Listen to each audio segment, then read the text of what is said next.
what the lesson was here. Pete Carroll is a great leader. Obviously, most people would say that. But Pete Carroll, immediately when I told him I was sorry, he's like, don't worry about it. This happens. You can't predict George Steinbrenner's passing or breaking news. We'll go with the flow. Just tell me where we got to go. And the lesson was that Pete Carroll was a thermostat and not a thermometer.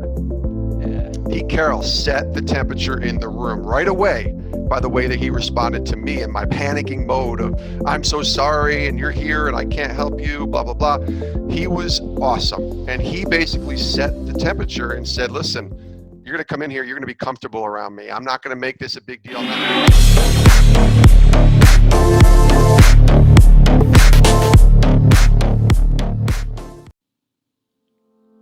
Welcome to the Elev8 podcast. I am your host, Tyler Johnson. Thank you for tuning in. You can find me on Twitter and Instagram at Elev8 Educate Rejuvenate. This episode, I've got another great guest. For 17 years, he was an Emmy Award-winning producer and senior manager at ESPN. He has created and produced content for shows such as SportsCenter, Monday Night Football, Mike and Mike in the Morning, Sunday NFL Countdown, College Game Day, and the MLB All-Star Game. Since 2017, he has stepped away from ESPN to pursue his passion in sports ministry. He is the host of the Sports Spectrum podcast, and he's the author of the new book, The Uniform of Leadership: Lessons on True Success from My ESPN Life. The book and the podcast are linked up here. Welcome to the podcast, Jason Romano.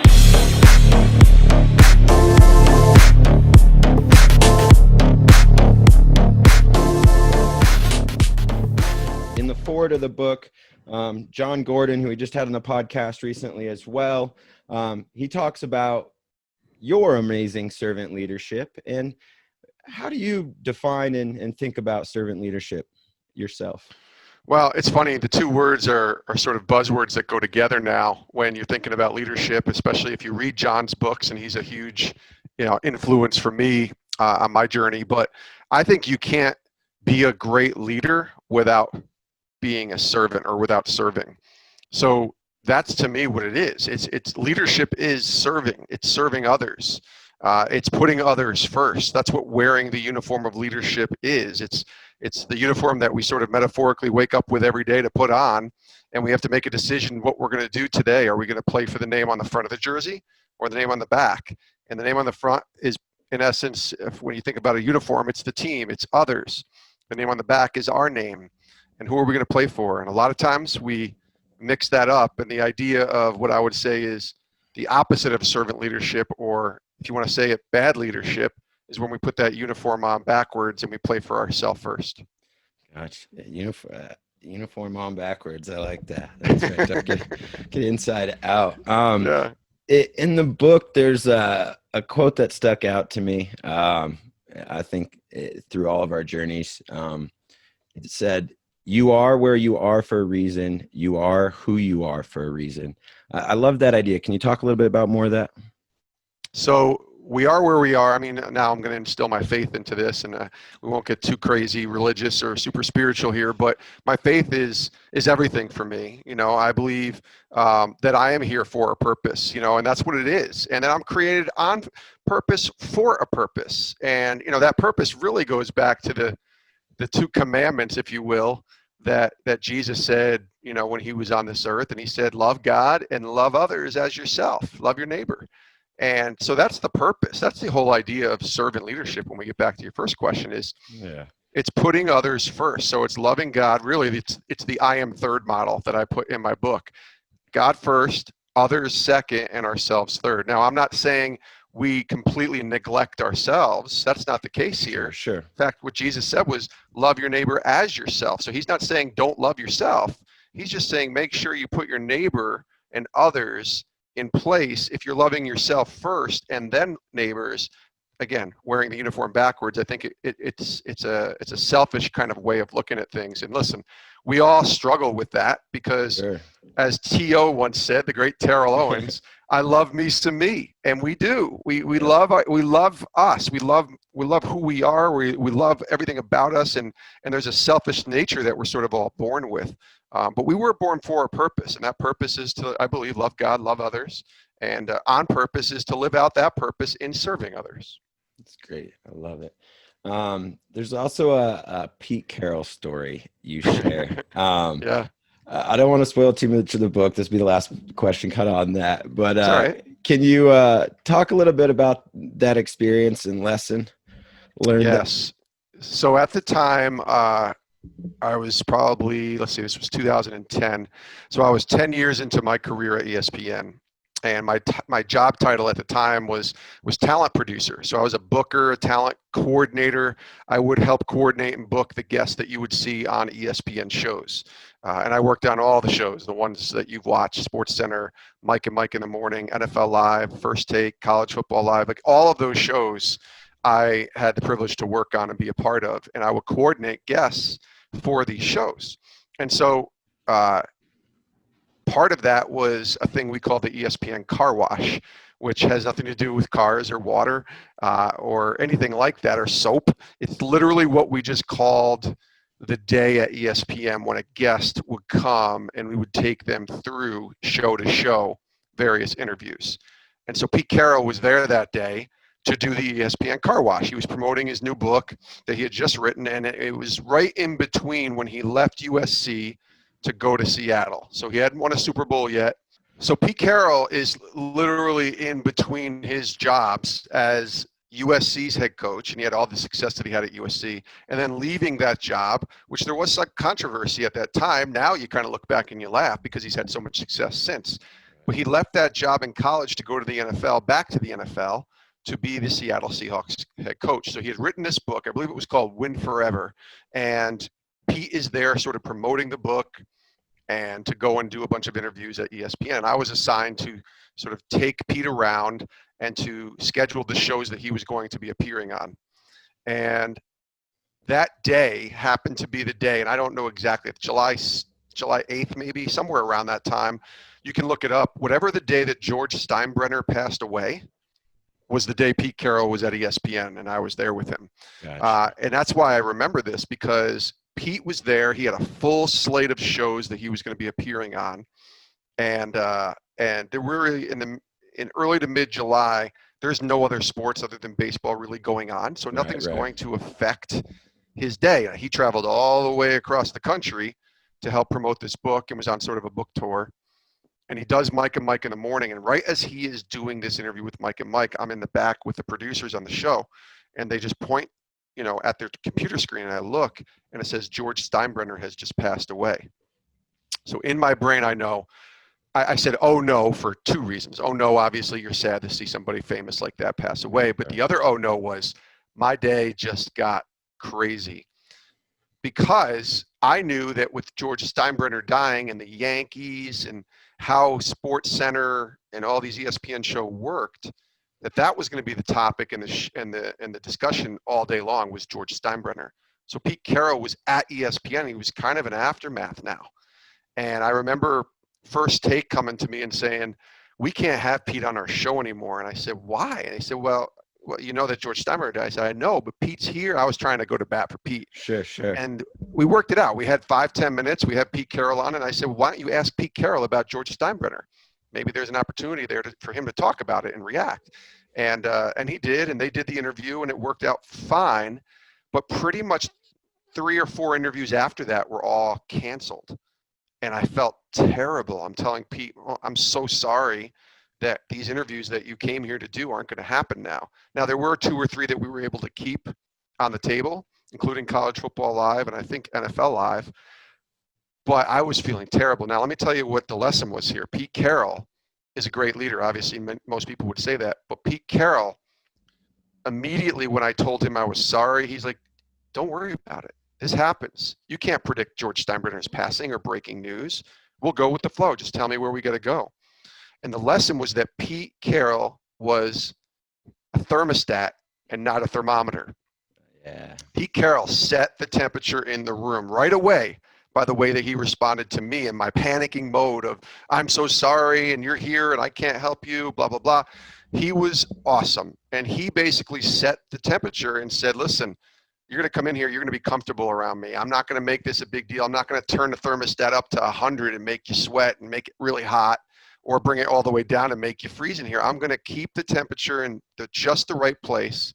And to me, I thought, wow, what a leadership lesson that I can now take with me or share with you or anybody else who reads the book and say, listen, when you're going about your daily life, we can either be the thermometer or we can be the thermostat.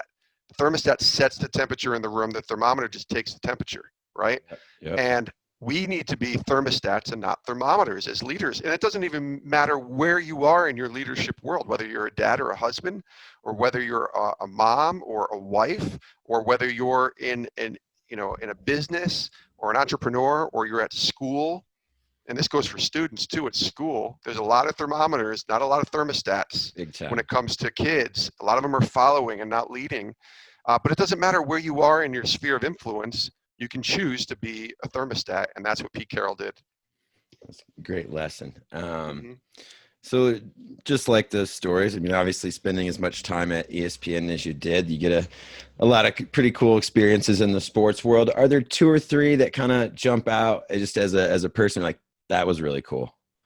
There's a lot of those. I mean, there's days where I'm just like, holy cow, I get to do this. I'll give you a couple. So the first would probably be the day. All right, so this is random. This isn't even in the book, but I was going to work one day. It was probably in the summer. Usually a lot of the great experiences happen in the summer because it was warmer. I was going to work. It was in the summer, and you never know what's going to take place when you go to a place like ESPN every day. You might see a random celebrity walking in the halls. You might, I remember the day LeBron James was filming his commercial for this Sports Center, and you walk in the hall to go to the cafeteria, and you look to your right, and there's LeBron James in full uniform at ESPN. Like, that's weird, but that's kind of what it is sometimes. Well, one day we were going to the cafeteria, and I saw they were building a stage out in front of the cafeteria outside. And I'm like, what is going on? They must be building this for something. So we go in, we get our food, and we come out, and they had already built the stage. And we go in and we come out, and there's the stage, and there's maybe 20 employees that are outside, and a band is playing on the stage. I'm like, oh, that's nice. They brought in a band. Well, the band was Switchfoot. And I have no idea if you know who Switchfoot is, but I'm a huge Switchfoot fan. Yeah. They're pretty big. And all of a sudden, they just started playing like this 6 or 7 song concert for 20 minutes outside on ESPN's green. And, the green is the open area that's basically in front of the cafeteria. Now, we don't get concerts too often. I mean, weird things happen at ESPN as it is just because you're around it. But right. That's got to be one of those where you just like, I'm getting paid right now to eat my lunch and watch Switchfoot in a concert that I would probably pay for to go to anyways. Right. So that was pretty awesome, and they were rocking it, and it was pretty cool. The other one I would say, and again, there's 100 of them, but sure, it's got to be the day I spent with Darryl Strawberry. Like, that is my favorite day at ESPN because it was my childhood sports hero.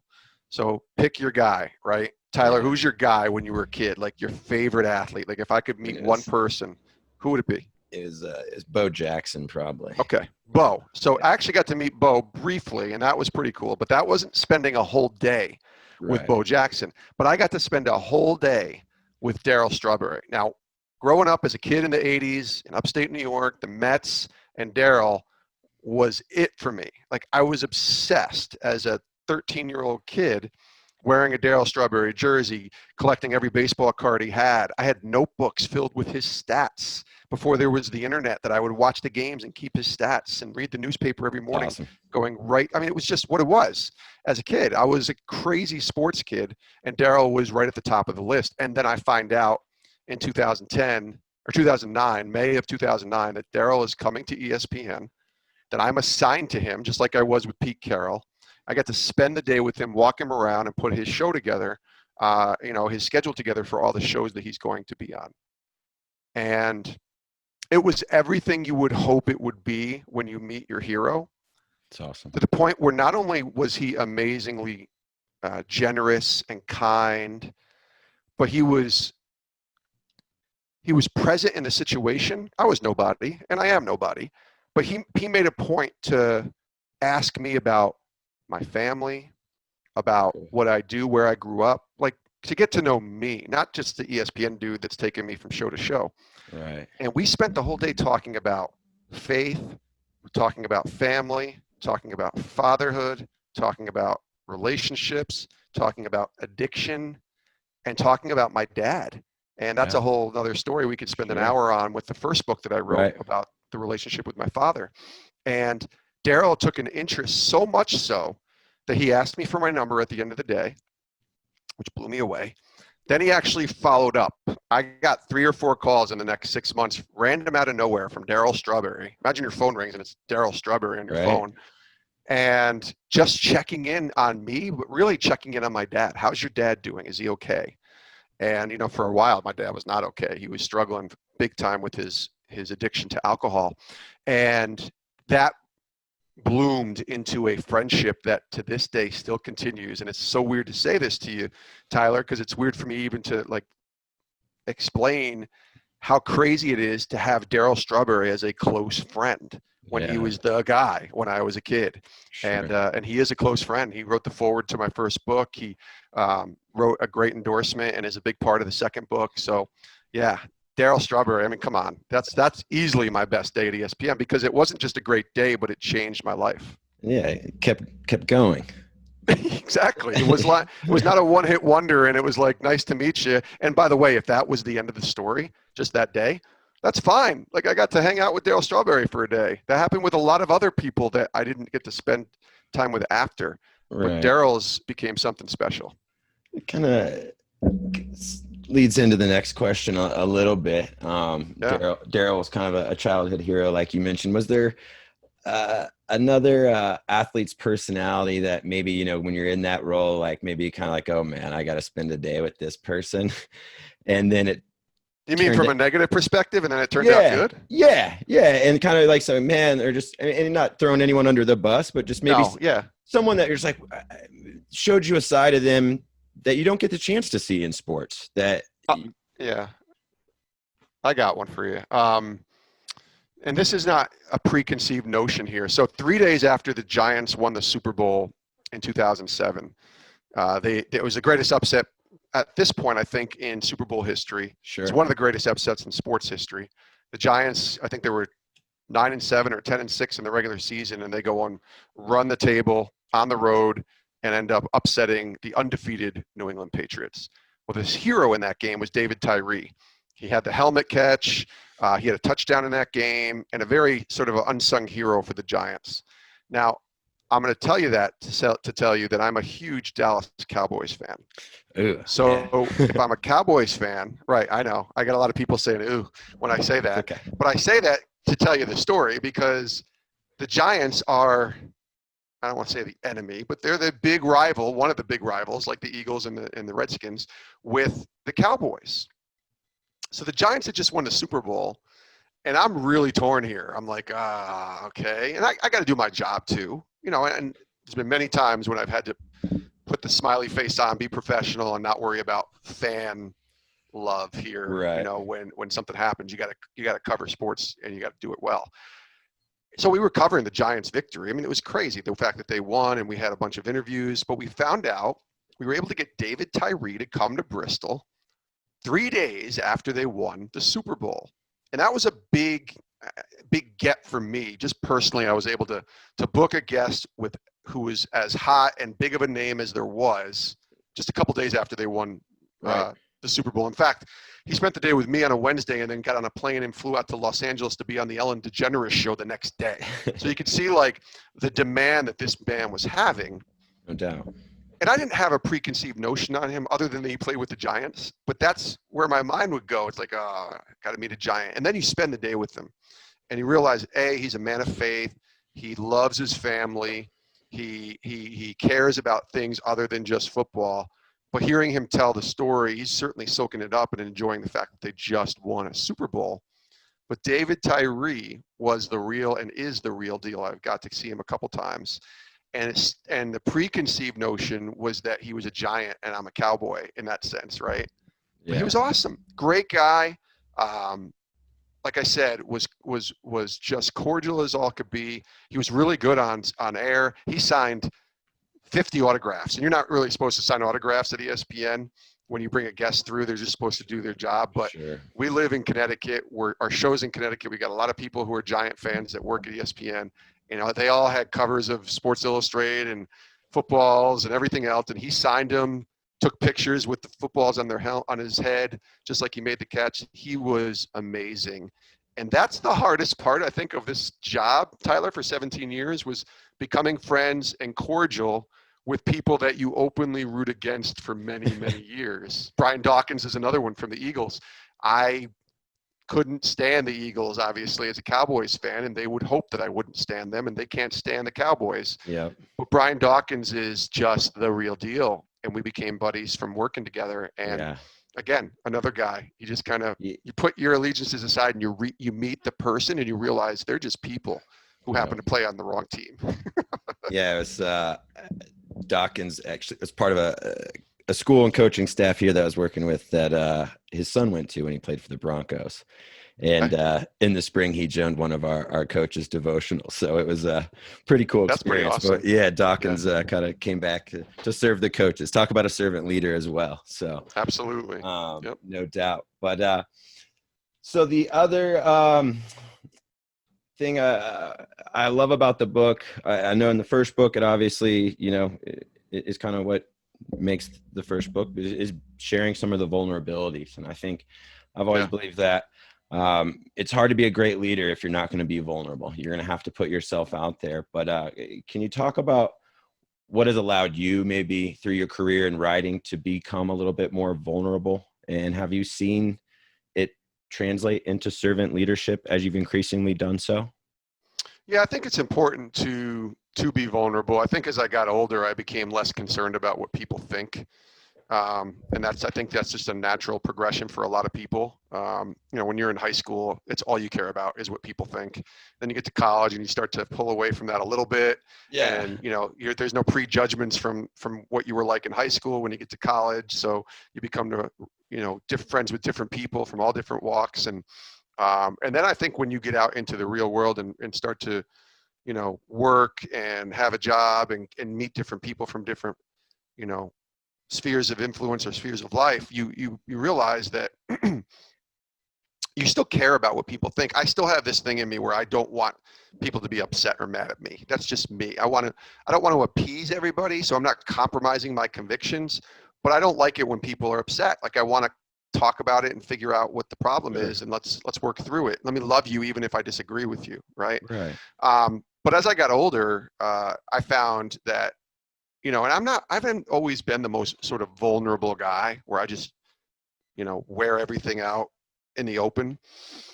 But when I first shared about my dad, it was probably 6 years ago, and I wrote a blog. Remember when blogs were big? Yeah. And I wrote a blog, and it was something to the effect of, "I forgive you, Dad." And I don't know why. I think when I decided to write that blog, I said, I'm going to be open and honest here and just see what happens. And if anything, it's going to help me get some feelings out. Yeah. It was probably 5 paragraphs. It wasn't long, but it was sort of this first time I had ever shared my thoughts about my dad and kind of what he had been publicly. If anybody met me privately, they would know because I was pretty open there, but putting it out there was much different. And the reception was just, wow. I mean, so many people saying, "Thank you for sharing. I've been in a similar situation." And then I shared it at my church from the pulpit on a Sunday morning about a year later. My pastor said, "Hey, because I'm one of the leaders or elders at my church," and he said, "Hey, in that role, sometimes you're going to have to preach. It won't be too often, but you got to be ready. And this weekend is your weekend. So whatever you want to speak on, go for it." Now, at that point, I think I'd maybe publicly spoken, or did any public speaking maybe 3 times, not a ton. So I was really nervous, especially the fact that it was a Sunday morning from the pulpit. I feel like there's a great responsibility there. Sure. To step onto a stage at a church and make sure that what you're preaching isn't any kind of false pretense of what the Bible says. So you want to represent God well. And you also want to be mindful that you have a congregation there that could be coming in from all walks of life. And so I chose forgiveness. I shared the story of my dad. And again, dozens of people, I would say, not we had probably a couple hundred people maybe at that time, but a lot of people came up and said, thank you for sharing because I have been through the same thing. That's vulnerability. And why be vulnerable? Because it might be able to help someone else who can then help someone else, who can then help someone else. It's a pay it forward thing. It really is.